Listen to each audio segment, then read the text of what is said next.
네, 우리 신명기 1장을 보겠습니다. 신명기 1장.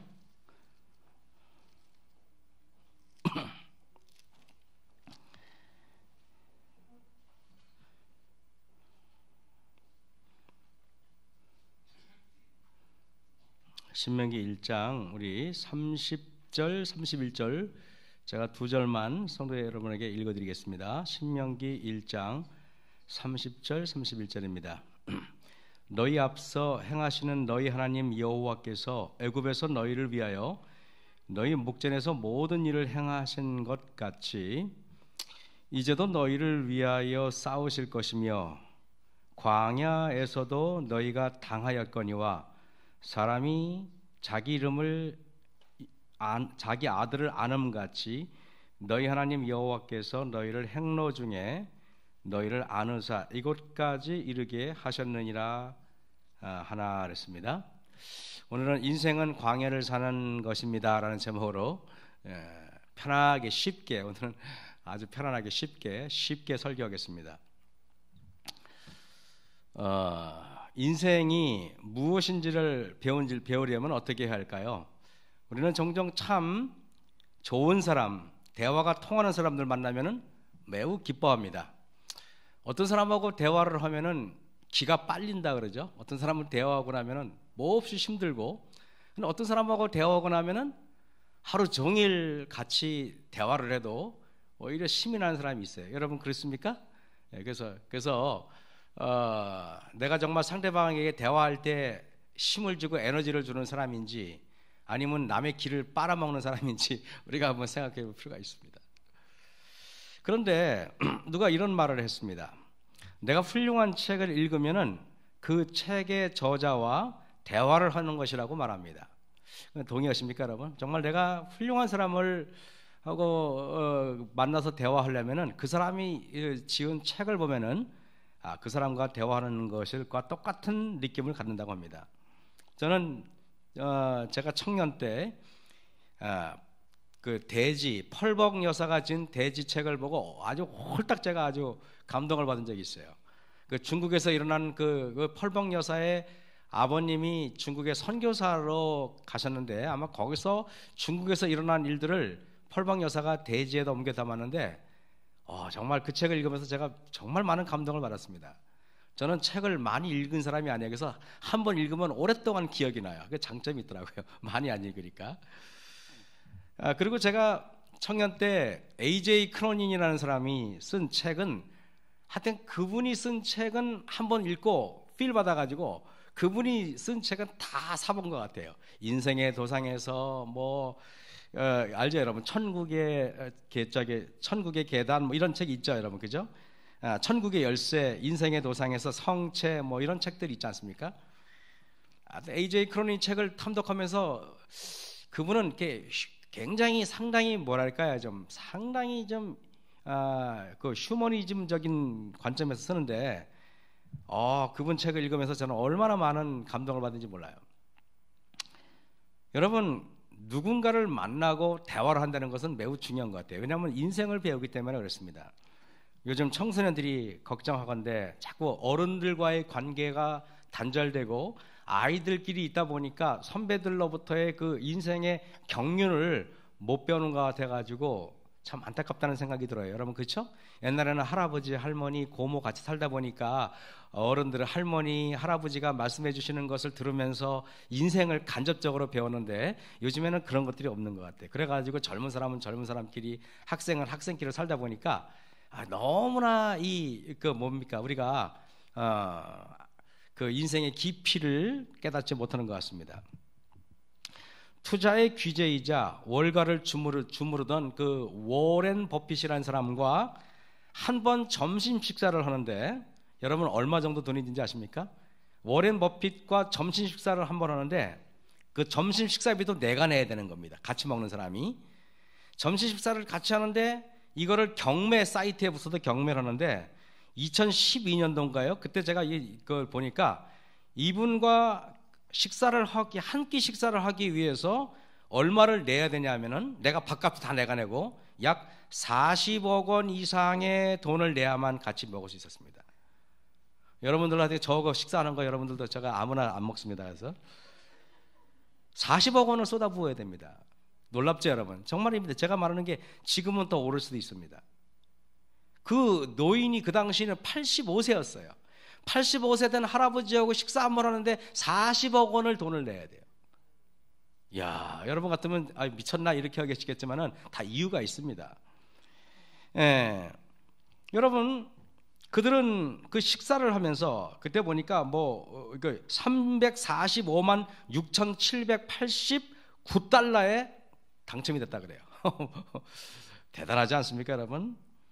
이분은 그 투자의 천재입니다. 그래서 워렌 버핏과 식사를 같이 하는 사람들은 40억 원을 돈을 내는 사람은 그 40억 원 이상의 이득을 보기 때문에 그렇게 하는 거예요. 그냥 하는 게 아닙니다, 여러분.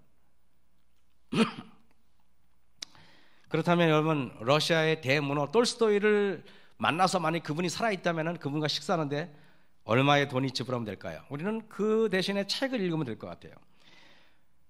사실 저는 여러분들에게 이렇게 그런 게 같아요. 정말 여러분들은 워렌 버핏이라는 노인과 식사 한 번 하는데 40억 원이 든다면은 그렇다면 여러분들은 예수님과 한 시간을 보내는데 과연 예수님께서 워렌 버핏이 가지고 있는 가치가 40억 원이라면은 예수님께서는 과연 얼마만의 가치를 가지고 있을까 한번 생각해 볼 필요가 있어요. 그래서 어떤 사람들은 저한테 말합니다. 제가 설교가 많이 안 한다고 그러는데 저는 설교를 매일 합니다. 매일. 여러분이 안 왔을 뿐이지. 새벽 기도 때 제일 중요한 설교를 합니다. 사실.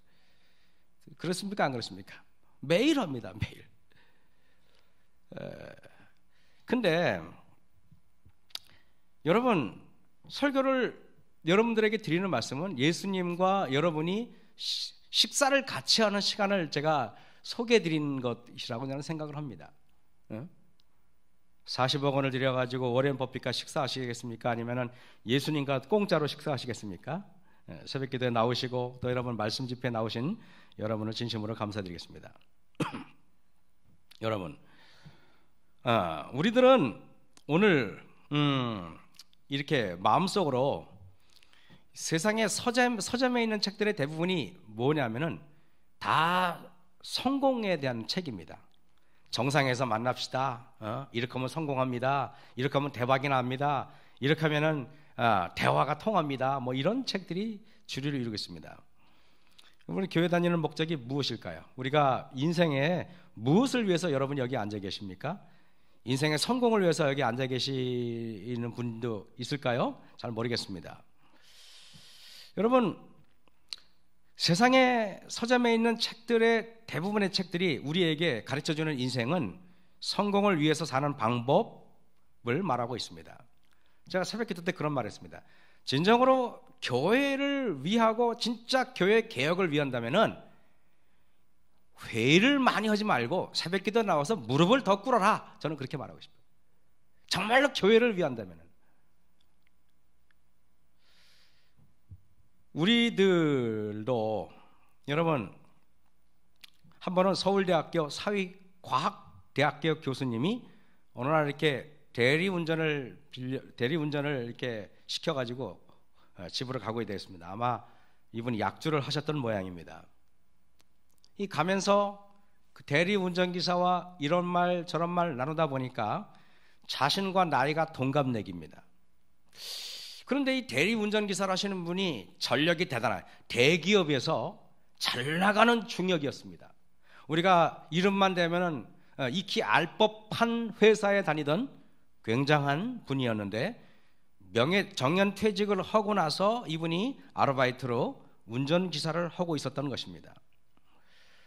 그 이후로 대리기사와 서울대학교 교수님은 친구가 되어서 자주 만나서 여러 많은 인생의 문제를 나누게 되었고 그 대리기사의 친구와 또 연락이 돼가지고 여러 그 또래 중년 남자들끼리 이야기를 했는데 그때 그들과 대화해서 그 서울대학교 교수님이 쓴 책이 뭔 책이냐면 그들은 소리내어 울지 않는다라는 책이래요. 그들은 소리내어 울지 않는다. 중년 남자들의 마음의 고통을 단편적으로 쓴 책이라고 저는 생각을 합니다. 여러분 서울에 가보면요 서울에 가보면 서울 한강변에 가면은 혼자 울고 있는 남자들이 그렇게 많대요. 서울에 가면은 서울의 한강에 가면은 울고 있는 남자들이 그렇게 많대요. 제가 필리핀에서 공부할 때 그때 호남앞에 김진홍 목사님이라는 분이 저한테 이런 말을 했습니다. 김 전도사, 예 목사님. 그랬더니 그분이 하는 말이, 내가 말이야 그때 그분이 필리핀에서 박사학위를 하고 있었어요. 내가 말이야 필리핀에서 오랫동안 공부해 보니까 이 지구상에 제일 불쌍한 인간이 누군지 알아? 그랬더니 그 얘기 듣고 제가 누구예요 목사님? 그랬더니 한국 남자들이야. 한국 남자들이 제일 불쌍해 그러더라고요. 왜요 목사님? 그랬더니 네가 내 나이 되면 알아 그러더라고요. 지금 보니까 제가 지금 그분 나이가 됐거든요. 이제 알겠어 보니까 여기 한국 남자들이 제일 불쌍한 분들입니다. 왜 불쌍한지는 제가 말하지 않겠습니다. 하여간 불쌍해. 하여간 제가 가보니까 스위스에 가봐도 필리핀에 가봐도 한국보다는 내가 볼 때 살기 더 좋은 것 같아. 우리가 못 산다고 생각하는 뭐 태국이나 말레이시아나 거기 가봐도 한국 남자보다는 훨씬 내가 볼 때 행복한 것 같아. 어쨌든 우리 한국 남자들은 소리내 울지 않는 남자들입니다. 이 세상의 책들이 인생을 잘못 설계했기 때문에 모든 사람들이 좌절하고 고통하고 있는 것입니다. 인생은 마치 어떤 산의 절벽을 기어오르고 드디어 정상에 올라가는 것이 인생이라고 가르쳐주는 게 바로 사단입니다. 여러분, 사단은 정상에 올라가는 거고 올라갔다가 어느 순간이면 내려오는 거라고 가르쳐주지만은, 그러나 성경은 놀랍게 그렇게 가르쳐주지 않더라고요. 성경은 광야를 걸어가는 거래요. 광야를 걸어가는 것이다.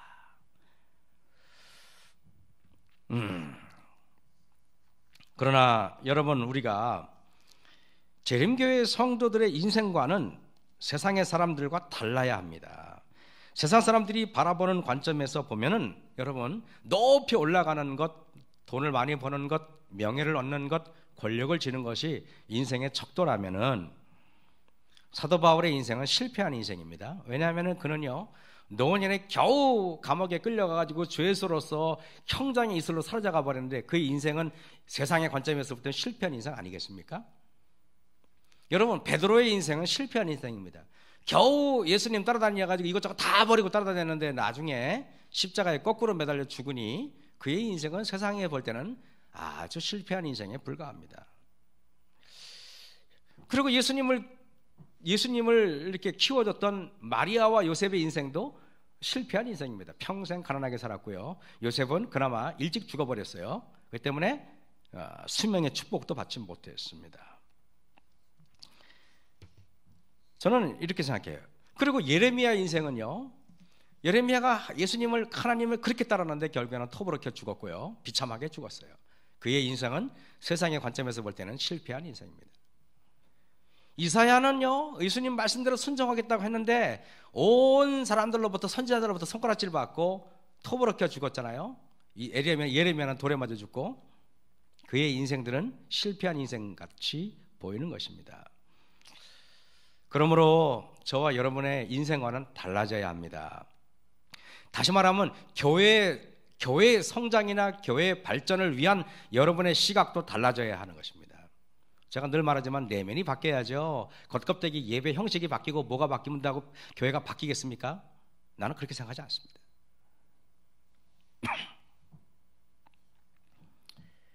특별히 유대 광야는 사막이라 길이 거기서 거기 같고 다 똑같아 보입니다. 그래서 지도를 가지고 찾아가는 것이 불가능합니다. 왜냐하면 사막이 있다가 모래더미가 이렇게 있다가 바람이 휙 불면 모래더미가 일로 옮겨가고 모래더미가 일로 옮겨가기 때문에 전혀 알 수가 없어요. 누군가가 안내해 줘야 됩니다. 그래서 하나님께서 이스라엘 백성들이 광야에 접어들었을 때는 구름기둥과 불기둥으로 그들을 안내했던 것입니다. 민수기 20장 5절에 한번 여러분이 잘 보겠습니다. 민수기 20장 5절입니다. 자, 민수기 20장 5절에 잠깐 보겠습니다. 민수기 20장 5절에 제가 읽겠습니다. 너희가 어찌하여 우리를 애굽에서 나오게 하여 이 악한 곳으로 인도하였느냐 그랬습니다. 이곳에는 파종할 곳이 없고 무화과나무도 없고 포도나무도 없고 석류도 없고 마실 물도 없도다 그랬습니다. 하나님이 이스라엘 백성들을요, 애굽에 살 때는 애굽에는 마실 물도 풍부했고요, 그리고 먹을 것도 풍부한 나라입니다. 애굽은 풍요로운 나라입니다. 그런데 그들을 애굽에서 홍해바다를 건너가지고 광야로 인도하였을 때 광야에서는 무화과도 없고 포도나무도 없고 감람나무도 없고 석류도 없고 마실 물도 없고 보리도 없고 밀도 없고 쌀도 없고 아무것도 없습니다. 근데 참 희한합니다. 사도 바울이 다메섹을 가는 도중에 예수님을 만나가지고 그가 예수님 만난 다음에 그가 여러분 즉시 사역에 길을 간 게 아니라 하나님께서 그를 광야, 유대 광야로 내몰아 가지고 사도 바울이 유대 광야에서 3년이라는 세월 동안의 광야 생활을 합니다. 그리고 여러분 나중에 배우겠지만은 예수님도 하나님의 성령이 예수님을 강제로 광야로 내몰았다는 말씀이 마가복음에 나와 있어요. 하나님께서는 왜 우리를 광야로 내모는 것일까요? 사실 우리 인생은 여러분 아무것도 없는 것이 광야입니다. 내가 부동산이, 통장이, 돈이, 건강이 그게 나의 지탱하는 건 줄 알았더니 하나님께서 건강도 취하여 버리시고 부동산도 취하여 버리시고 명예도 취하여 버리시고 그랬을 때 우리는 광야에 내몰린 나 자신을 발견하게 됩니다. 광야라는 인생에 깊이 접어들면 우리 인생에 아무것도 남지 않고 하나하나 다 없어진다는 사실입니다.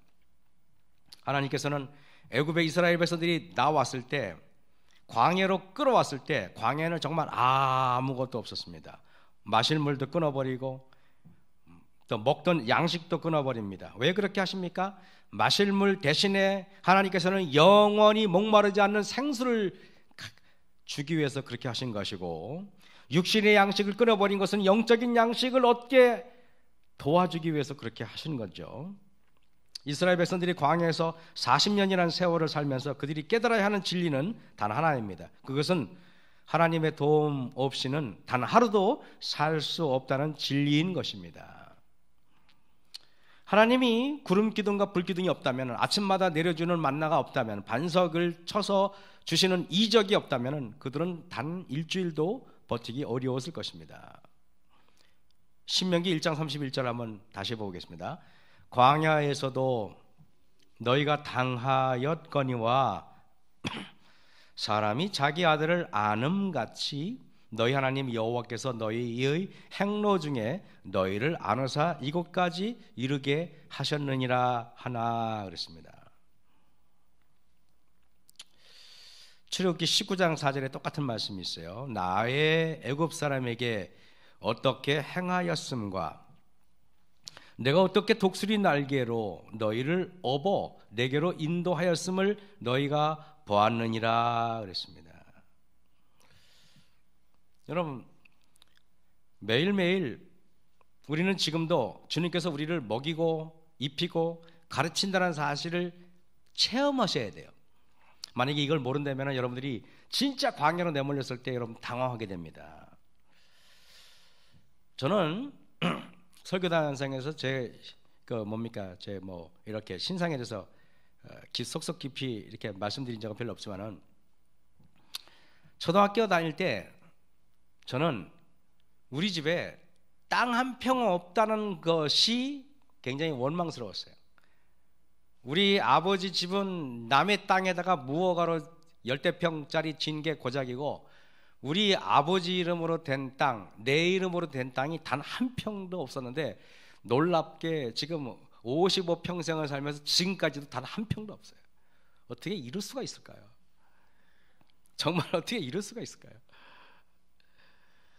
제가 얼마나 제 꿈이 뭔지 아십니까 여러분? 저는요 제 꿈은 내 땅에다가 나무를 심고 꽃을 심고 곡식을 심고, 이게 제 소원이에요. 저는 분명히 욕심 부리지 않고 정말 내 땅 있으면 거기다 나무를 심고 내 땅의 나무에서 뿜어져 나오는 산소를 한 번쯤 마시고 싶었어요. 한 번도 그런 적이 없어요. 만약에 제가 주님께서 이 길을 가라고 안 하고 만약에 제가 그냥 있었던 직장에만 있어도 분명히 저는 땅을 샀을 것입니다.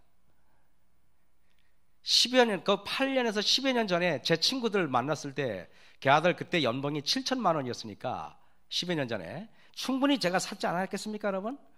그죠? 저는 친구들보다 제일 빨리 제가 승진했었는데. 그런데 저는 하나님께서 너는 그냥 광야에 가서 매일 떠들이 생활을 해라 하고 하나님께서 지정해 주셨어요. 원하지는 않았지만 어쩔 수가 없었습니다. 이리 가라 그러면 저리 가라, 그러면 저리 가라 그러면 저리 가야 됩니다. 여러분, 하나님의 음성을 듣고 제가 1985년 5월 11일 날 침례를 받고 그다음부터 그 이후부터 침례를 받자마자 제 인생은 나그네 인생이었던 것 같아요. 하나님께서 부산에서 4년 동안 텐트를 치고 살다가 다시 스위스, 오스트리아에 가서 살라 그래가지고 4년 6개월 동안 텐트를 치고 살다가, 어떤 사람은 왜 거기까지 텐트 친다 또 그러지 마십시오, 또 이해하시기 바랍니다. 그래서 또 거기서 또 필리핀에 가서 텐트 치고 살라 그래서 2년 6개월 동안 필리핀에 가서 텐트를 치고 살다가, 또 영동교회 가서 또 지하실에서 텐트를 치러서 또 2년 동안 지하실에서 또 텐트를 치고 살다가, 그래서 하나님께서 또 보니까 봉화에 가서 텐트 치고 살아서 봉화 너무 좋아가지고 야 오래 살았으면 좋겠다 그랬더니 한 달 만에 또 하나님께서 서석교회 가서 한 달 만에 보따리 싸갖고 또 텐트 치고 또 강원도 서석에 갔습니다. 거기서 또 서석에서 또 4년 동안 텐트를 치다가 살다 보니까 또 청양리로 와서 청양 또 여기 2년 동안 그 공기 나쁜 데서 또 살았다. 그러다 다시 또 원주에서 8년 살다가 여기서 5년 살고 또 어디로 갈지 모르겠습니다. 여러분, 이게 바로 광야 인생인 것입니다. 우리 인생이 어디에 내가 정해져 있는 게 아니라. 근데 저만 그럴까요? 저는 그렇게 생각하지 않습니다. 여러분들도 저와 똑같은 인생을 살고 있지 않습니까? 그렇습니까? 그렇다고 저는 생각을 해요. 제가 왜 여러분들도 그러십니까? 자꾸자꾸 이렇게 나이를 먹다 보면은 과거에 하나님께서 나를 어떻게 인도했는지를 생각하게 되잖아요, 그죠? 그렇게 생각을 하는데, 제가 가만히 생각하면 그때는 철딱선이 없어가지고 하나님의 은혜라는 걸 모르고 살았는데, 제가 오스트리아 보겐호펜에서 대학에서 유학할 때 저를 물신양면으로 도왔던 우리 집사람의 남동생이 저희들을 참 어려운 환경 가운데 저희를 도왔습니다. 그는 항상 제가 그때 신세를 갚지 못해서 늘 자위하듯이 하는 말이 있어요. 우리 도왔기 때문에 지금은 잘 살아, 맨날 그럽니다. 그때는 어려운데 지금은 사장님이 됐거든요. 지금은 호텔도 있고 식당도 있고 부자가 됐거든요. 그러니까 우리 도와서 잘 살아 이렇게 말하지만은 제가 하는 소리고 하나님의 은혜라고 저는 생각을 해요. 근데 어쨌든 그때는 참 직장 생활에서 어려울 때 저희를 매달 우리 처남이 도와줬어요. 지금 생각하면은 그게 굉장히 큰 돈이에요. 여러분, 지금에서 누군가가 매달 50만 원만 도와준다고 생각해봐요. 쉬워요, 어려워요? 근데 그보다 훨씬 더 많은 돈을 매달 도와줬다니까요. 지금 생각하니까 굉장히 감사한 일이죠. 근데 우리 처남이 저한테 돈을 주는 돈으로는 저는 계산하기 싫어하는 사람이기 때문에 나중에 보니까 우리가 생활비가 부족한데, 근데 매달 생활비가 항상 충분히 남는 건 아닌데 조금씩 남았어요. 이 가령 예를 들면은 뭐 한 5만 원, 10만 원 이렇게 정도 남은 것 같아요. 저는 이유를 몰랐습니다. 근데 3년이 되고 나서 학교 행정실에서 저를 불렀습니다. 행정실장이 키가 1m 90이 넘는 마르찌라는 사람인데 1m 95 정도 되나? 하여간 저보다 더 컸습니다. 그분이 저를 불러가지고 김 미안해 그러는 거죠. 뭐가 미안해 했더니 스위스 연합에서 너한테 3년 동안 장학금을 실수로 주었는데 오늘부로 끊어야 돼 그러는 것입니다. 여러분, 저는 장학금은 정식으로 받아본 적은 없고 항상 실수로는 받아봤습니다. 뭐 그 정도면 됐잖아요. 3년 동안 매달 받는 게 나아요? 아니면 저는요, 초등학교 6학년 딱 졸업할 때 내가 우등상을 받아야 되는데 꾀째째하고 가난하고 더럽다고 나보다 공부 훨씬 못하는 내가 우등상 받아갈 때 나는 온 마음으로 울었었어요. 그래서 상을 못 받았어요. 저는 항상 그랬어요. 항상. 알죠, 여러분, 왜 그런지. 원한 수사님 선생님 하셨잖아요. 나중에 깊이 회개하시기 바랍니다. 선생님, 우리 어주사님은 그럴 분이 아니지만은 하여튼 그랬습니다. 그때 상처가 얼마나 컸는지 제가 아주 우등상을 못 받았어요. 나는 그래서 어디 가면은 어저께도 뭐 우리 김혜영 사님 댁에 갔더니 거기도 뭐 상이 이렇게 많더라고요. 뭐 오라를 갔더니 이거는 상이 없어요. 근데 지금 생각하니까 하나님은 저를 장학금을 매달 3년씩이나 줬어요. 매달. 그러면 됐죠. 뭐까지 뭐 우등상 초등학교 때 받는 거 잘나 빠진 거 그 사전 하나 받는 거 그거보다 100배 낫지. 그래 안 그래요? 그럼 됐잖아. 그렇게 해서 어쨌든 받아야 하나님이 주십니다. 이렇게. 그런데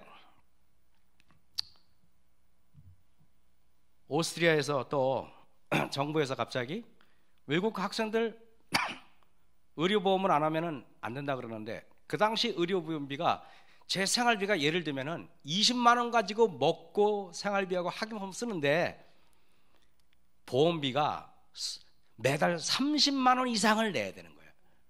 그러면 여러분 끝났죠. 매달 한 달에 1년에 한 번이 아니라 매달 30만 원씩 내야 되는 거예요. 큰일 났습니다. 이거를 내면은 생활비를 못 해요. 그래서 제가 학교에 가서 그 마르찌라는 사람을 찾아가서 저는 이렇게 마르찌 어떻게 쓰면 좋겠어? 그럼 마르찌를 내려답니다. 김 안 돼. 마르찌 이러면 그 친구하고 말하면 얼마나 목이 아픈지 이건 뭐. 그래서 제가 갔다 오면은 연애 엄마는 집에서 기도하고 있고 저는 행정실에 혼자 가면은 거절을 받고 오면은 이제 다시 말하면 쫓겨나게 생겼어요. 무슨 말 알겠습니까? 학교에서 쫓겨나게 생겼단 말이에요. 비자가 연기가 안 돼요. 의료보험을 들지 않으면 학생 비자 연기가 안 됩니다. 대학생들. 갑자기 나라법이 바뀐 것입니다. 제가 몇 번을 퇴짜당하고 다시 가고 퇴짜당하고 다시 가고 그러는데 제가 고개 푹 숙이고 가니까 귄터 파인시라는 친구가, 그 친구는 매일 새벽에 4시부터 6시까지 매일 기도하는 친구가 있었어요. 그 친구는 시험 때 가도 절대 새벽 기도를 빠뜨리지 않고 비가 오나 눈이 오나 오늘 중요한 학기 말고사든 뭐든 무조건 그 친구는 기도만 하는 친구예요. 진짜 얼굴이 천사 같아요. 스테반이 사도행전 16장 31절 보니까 15절 보니까 천사 얼굴 같다 따라하는데 제가 봤을 때 귄터 파인시도 그 못지않게 선하게 생긴 신학생이었습니다. 하여튼 저 같지 않았어요. 제가 이렇게 갔더니 귄터 파인시가 제가 고개를 숙이고 풀이 죽어서 지나가는 걸 보더니 막 뛰어오더니 김 무슨 일이야? 그러는 것입니다. 그래서 내가 그 친구를 보니까 갑자기 눈물이 나는데 막 울었어요. 그랬더니 그 친구가 나를 이렇게 포근하게 안아주면서 그 친구 품에서 한 5분은 울었던 것 같아요. 엉엉 막 울었어요. 여러분 아시죠? 그 마음. 막 울었더니 그 친구가 김 무슨 일이야 해서 저를 데리고 자기 집으로 데리고 가는 것입니다.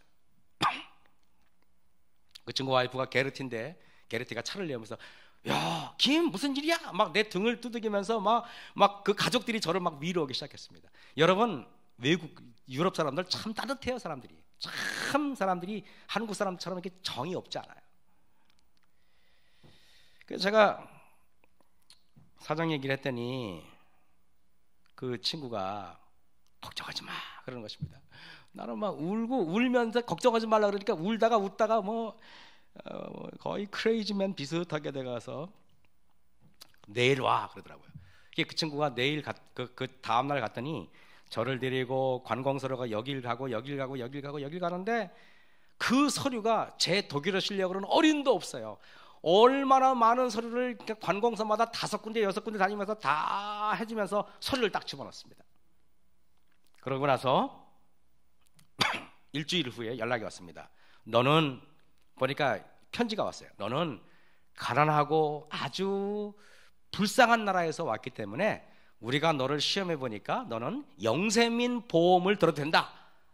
그래가지고 얼마냐면 한 10여만 원 미만의 돈만 내도 10만 원인가 9만 얼마짜리 보험이 들어갔어요. 감사하십니까? 여러분, 그러고 나서 그걸로 끝나지 않고 한 3주인가 2주 후에 요한의 엄마가 임신을 한 거예요. 만약에 그때 의료보험을 안 들었더라면 어떻게 됐을까요? 큰일 날 뻔했죠. 그죠? 이해가 되시죠? 외국은 어떤 건지. 그러니까 하나님께서는 저를 위해서 나라 법도 바꿔주시는 분이라는 사실 여러분 아셔야 됩니다. 만만치 않죠? 이 정도 백은 있어야죠. 근데 제가 가지고 있는 백 여러분도 갖고 계시죠? 예수님은 바로 여러분의 든든한 백이죠. 제 백만 아니죠. 제가 말씀드리는 거는 단상에서 추워도 거짓말이 없고 0.1%의 과장도 없습니다. 저 뒤에 요한이 엄마가 듣고 있잖아요. 다. 그런데 여러분, 임신을 했는데 만약에 그때 의료보험이 들지 않았더라면 어떤 일이 일어날까요? 여러분 상상이 가십니까? 그때 거기는 임신을 하면은 매달 몇 번씩 병원에 가서 체크를 받는데 거기 수첩이 있어요. 무터파스 그래가지고 노란 빛깔의 이렇게 두꺼운 수첩이 있는데 매주 하여튼간 체크를 하고 아이가 잘못되진 않았는데 거기는 정말 철저한 나라예요. 그래가지고 그리고 출산을 하면은 약 2주 동안 입원을 해야 됩니다. 그것도 법적으로 그렇게 돼 있어. 법적으로 내가 1주 만에 나올 수가 없어. 거기는 2주 동안 입원을 해서 딱 나오는데, 그래가지고 이제 퇴원을 하는데 거기는 병원비를 한꺼번에 계산합니다. 1년 내내 병원 다닌 거 한꺼번에 계산하는데 한꺼번에 1년 내내 10개월 후에 얼마를 냈냐 하면은 한국 돈으로 24,000원을 냈습니다. 많이 냈습니까? 저는 왜 제가 이런 말씀 드리냐면은 우리가 광야 인생을 가고 땅 한 평 없이 집 한 칸 없이 살아가지만은 그래도 하나님께서 우리를 인도하시는구나, 독수리의 안음같이 우리를 이끌어 가시는구나. 감사하십니까 여러분? 가만히 보면 그런 것 같아요. 내가 만약에 땅이 있었다면은, 내가 만약에 몇만 평 땅이 있었다면은 저는 그 땅을 의지할 수도 있었지 않았겠습니까? 저는 분명히 목회의 길로 걸어가지 않고 제가 다니던 직장에 다녔다면 지금 적어도 땅을 아마 3만 평을 샀을 겁니다. 내 욕심으로는 충분히 살 수 있었고.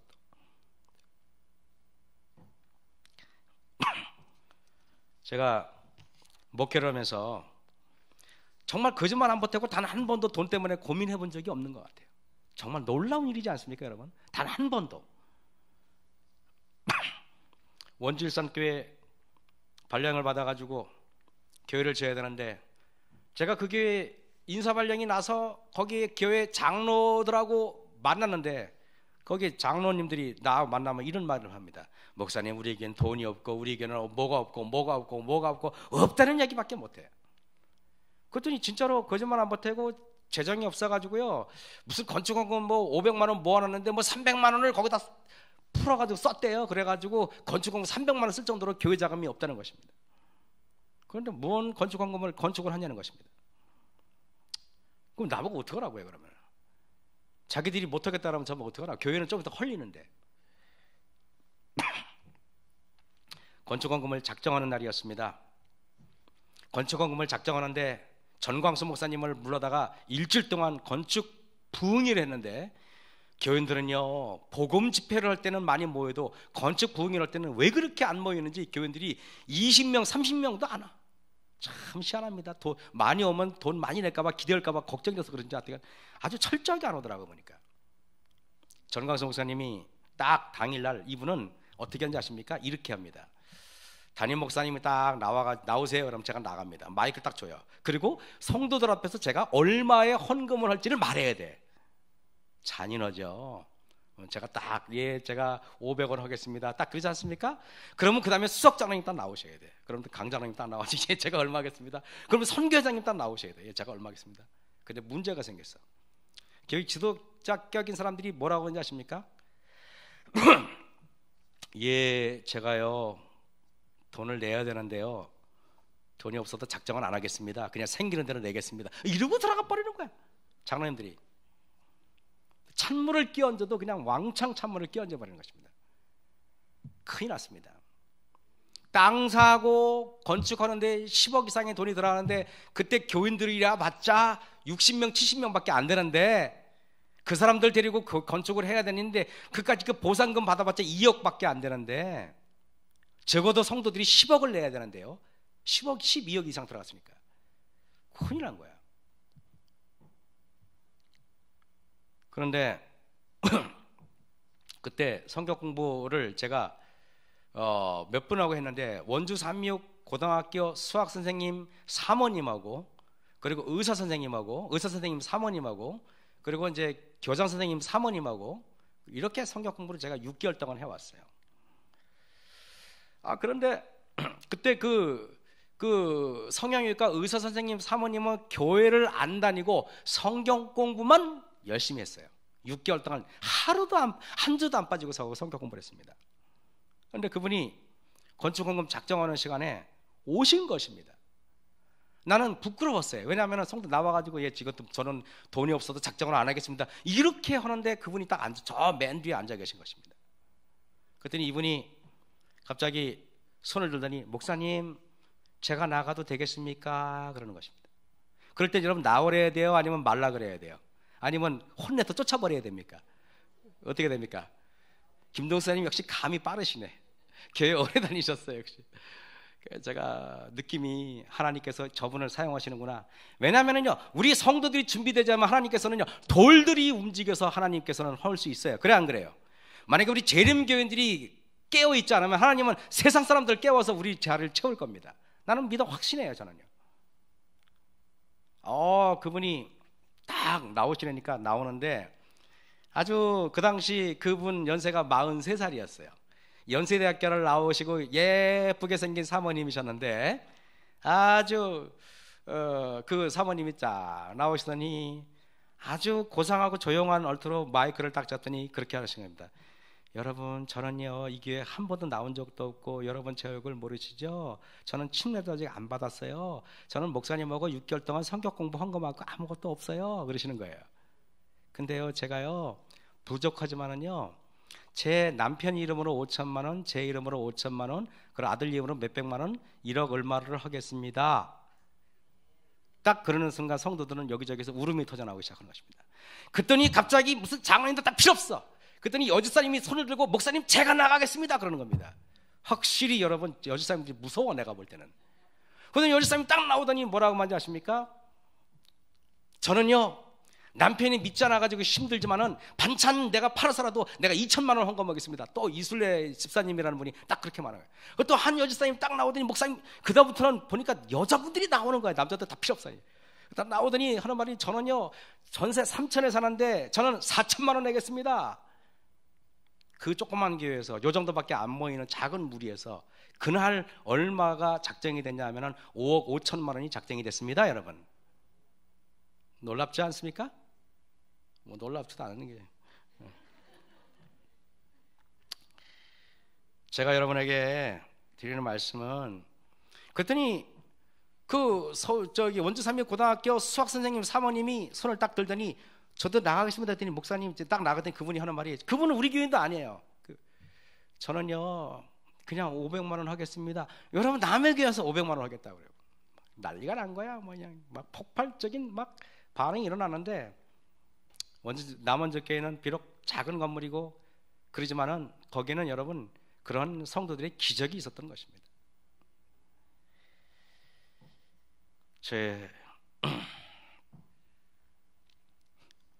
제가 인생을 살면서 참 놀라운 일을 많이 경험했어요. 한 번은 제가 봉화에 한 달 살았다는 말 여러분 몇 번 말씀드린 적 있죠. 봉화에 보면은 봉우제라는 곳에 김갑순 장로님이라는 장로님 댁에서 뒤채에서 한 달을 살았는데 그때 그 장로님한테 그때 보답을 못 해드려서 3년 전인가 여기 있다가 한번 제가 집사람하고 너무 미안해서 그 장로님한테 인사드리러 갔어요. 왜냐하면 이제 뭘 좀 사가서 장로님한테 야 이건 정말 사람의 도리가 아니다 해서 차를 타고 거기까지 갔습니다. 그러니까 보니까 그때는 길이 없었는데 길이 났더라고 보니까요. 그래가지고 거기서 그 집은 어떤 집이냐면 장로님 댁은 이게 경운기나 세레스, 여러분 아십니까? 세레스 이렇게 보면 사륜구동 차 있죠. 그것만 겨우 올라가는 그런. 그래서 우리 짐 옮길 때 경운기를 딸딸 있잖아. 경운기를 딸딸 해가지고 경운기를 옮겼어요. 경운기도 한참은 됐어요. 그때 우리 짐은 경운기로 한참은 되는 짐밖에 없었어요. 그런데 거기 올라갔더니 거의 10몇 년 만에 만났는데 그 장로님 사모님이 저를 보더니 목사님 그러더니 반기는 겁니다. 기억을 하는 거예요. 제가 예 집사님 그래도 오랜만에 16년인가 15년 만에 그분들과 재회를 했습니다. 그랬더니 그분이 하는다는 말씀이 목사님 그분이 누구냐 하면은 새서만교회 김선만 목사님 어머니예요. 쉽게 말하면 그분이 하는 말이 목사님은 남들보다 2배 일을 하셔야 됩니다. 왜요? 그랬어요. 그랬더니 목사님 지금으로부터 16년 전에 하나님께서 목사님 생명을 살려주셨잖아요. 그러는 겁니다. 이게 무슨 얘기냐 하면은 그때 그 부천동교에서 예배를 드린 다음에 장로님 차를 타고 세레스입니다. 그러면은 여러분 세레스 아시겠지만 앞에 운전수하고 2명 타면은 못 타는 거 아시죠? 그죠? 트럭. 그리고 뒤에는 짐칸이잖아요. 응? 그런데 보통 누가 뒤에 짐칸 타겠습니까? 앞에 장로님 타시고 그리고 사모님 타시고 요한이 엄마가 요한이 안고 타고 3명이 타고 나는 뒤에서 짐칸에 서서 가야 되는 거예요. 항상.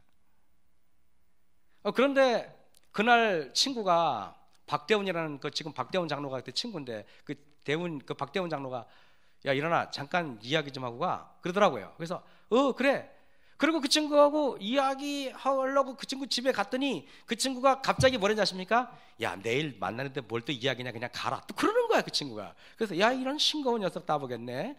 그래가지고 알았어. 그리고 그 친구가 태워진다 그래가지고 그 밑에까지 가면 걸어가야 되니까 밑에까지 왔어요. 그리고 갔는데 저 앞에 갔던 그 차가 3m에서 4m 되는 꽤 높은 절벽에서 굴러버린 거예요. 그러면 만약에 제가 그때 짐칸에 탔다면 제 짐칸에 탄 사람은 어떻게 되는지 아십니까 여러분? 바로 직사예요. 아시죠 여러분? 바로 그분들은 찰과상 입고 다쳤지만은 어쨌든 제가 죽을 뻔했다가 살아난 거 아시죠? 그때 그 친구가 제 친구가 이렇게 되게 사근사근한 다정한 친구가 아니에요. 나하고 이야기하라고 집에 가자는 친구가 아니에요. 그 친구는 피곤하면 자야지 그런 친구는 절대 그래. 그러나 그날 그 친구가 가지고 앉아있지도 못하고 그냥 오늘은 가라 그래서 왔더니 그 친구가 저보고 붙들었어요? 아니면 하나님이 저를 붙드는 것입니까? 그렇죠. 나는 그때도 감사하지 몰랐어요. 난 재수가 좋다 그렇게 생각했지 그게 하나님의 은혜라고는 생각을 못했던 것입니다. 야, 참 둔감하죠, 그죠? 저처럼 살지 마시기 바랍니다. 저는 그래서 그 진선만 목사님 어머니가 목사님은 남들보다 2배 일해야 됩니다 라고 말씀하신 이유가 그래서 그런 겁니다. 그때 그 상황을 저는 희미하게 잊어버렸는데 그 목사님 어머니는 그걸 또렷하게 기억하고 계시는 것입니다. 그때 그것을 목격한 사람이 몇 명이에요? 내 친구하고 저희들하고 그 다음에 장로님들하고 3가정이 그걸 봤어요. 거짓말도 못하죠. 증인이 있으니까. 얼마 전에 화천 산소학교에서 한 장로님이 저에게 오셨던 기억나십니까? 작년 한 10월 달쯤에 그 장로님 댁에 사경이 갔다가 그 장로님 댁에서도 한번 죽을 뻔했다가 그 장로님이 제가 차를 보통 길가에 이렇게 세워두고 걸어오는데 그 장로님이 위에서 그날은 보통 이렇게 위에 있다가 목사님 그거 올라오세요. 차 끌고 올라오세요. 그러는 거예요. 그래서 제가 거기 세워놨다가 보통 걸어오는데 네 그리고 차 끌고 살짝 올라오는 순간에 갑자기 저 위에서 차가 그 눈길이었거든요. 1월달이니까 차가 팍 오면서 여러분 그게 브레이크 잡았는데 이게 로켓처럼 아시죠 여러분? 빙판길에 미끄러면 쫙 지나가는데 제가 거기에 만약에 3초만 늦게 올라서도 저는 그대로 직사했어요. 그때 그 산소학교의 김시창 장로님이 그때 목사님 그때 죽을 뻔했던 거 자기가 살렸다고. 자기가 살린 게 아니라 예수님이 살린 거 맞죠? 근데 그 장로님한테도 감사했습니다. 저는 그래서 그 김시창 장로님을 제가 되게 좋아합니다. 화천 산성학교 장로님이 제가 그때 거의 20년 전에 그 집에서 제가 일주일 동안 머물렀거든요. 사경열 때. 이번에 화천에 갔을 때 그 장로님 댁에서 또 2번이나 아침 식사를 했어요. 장로님이 꼭 자기 집에서 식사하라고 그래가지고 저를 데리고 와서 식사를 시켰어요.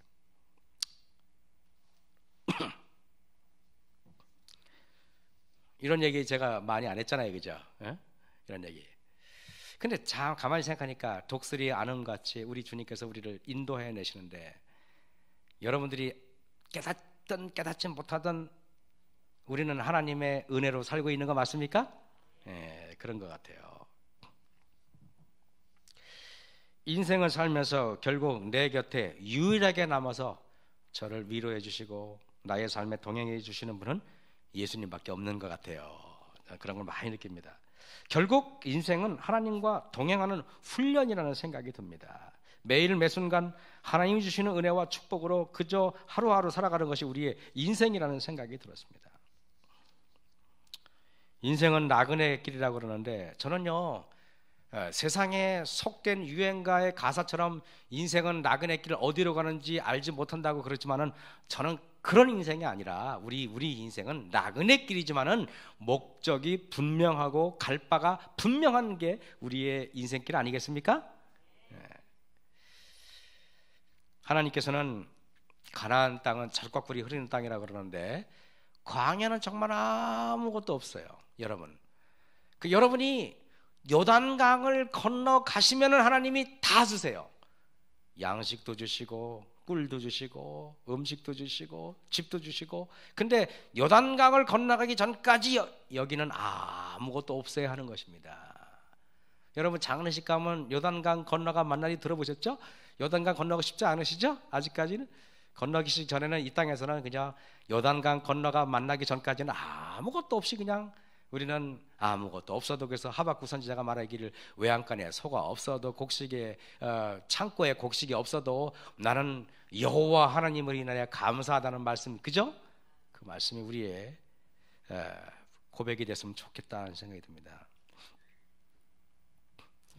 암에 걸려서 임종을 앞둔 선배 목사님을 후배가 찾아갔습니다. 그리고 목사님에게 말했습니다. 목사님, 왜 목사가 되시려고 했어요? 다시 말하면 그 목사님 평생 개척교회나 하다가 고생하다가 이제 암까지 걸려서 죽게 되었으니 후배가 볼 때는 목사님한테 당신 삶이 원망스럽지도 않습니까? 라고 하는 말이겠죠.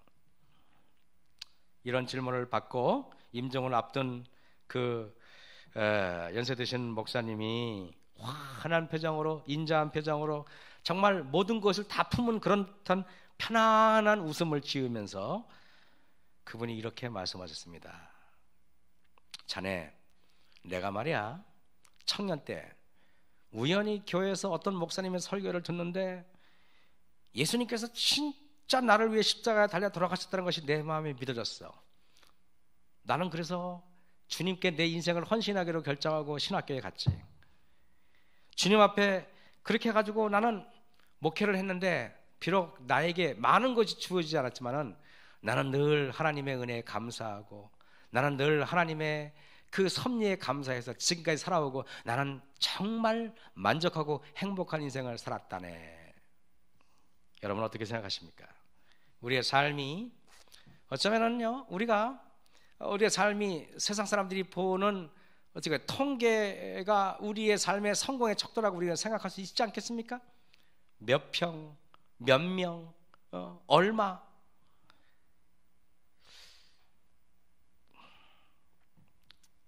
예수님께서 나를 위해 십자가 달려 돌아가셨다는 것이 믿겨지는 삶, 그게 행복인 게 아닌가.